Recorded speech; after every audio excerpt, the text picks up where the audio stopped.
Hindi ko alam kung ano yung nararamdaman ko ngayon. June 9, 2:38 ng hapon. 2:38 ng hapon, tumawag ang mga kapatid ko via group chat. Ang sabi daw, si tatay nire-revive sa ospital na Mama Mercy. Anytime siya ay pwedeng mawala. So sa mga oras na to, hindi ko alam. Sa totoo, na-block ako. Nagpaalam ako ng maaga, 2:38 PM.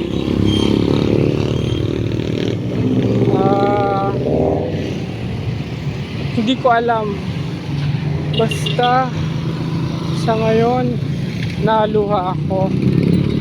Basta sa ngayon hindi ko alam ang gagawin ko. Iba pala pakiramdam kapag mahal mo na sa buhay. Pero wag naman sana dumating yung kinakatakot ko. Gusto pa namin makasama si tatay. Hindi ko alam kung ano mararamdaman ko ngayon.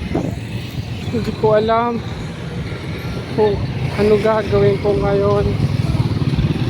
Basta gusto ko lang makauwi, makapunta dun sa ospital.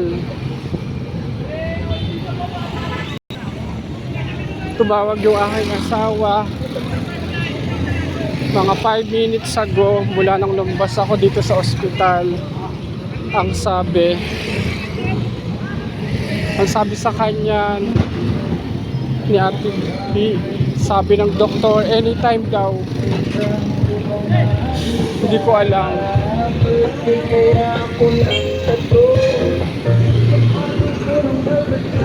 So pauwi na ako sa bahay. Naghihintay na lang ako ng sasakyan.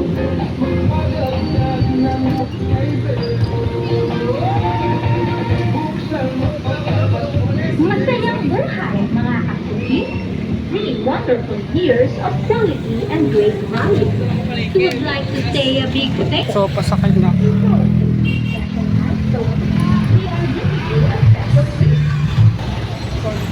Wag naman sana.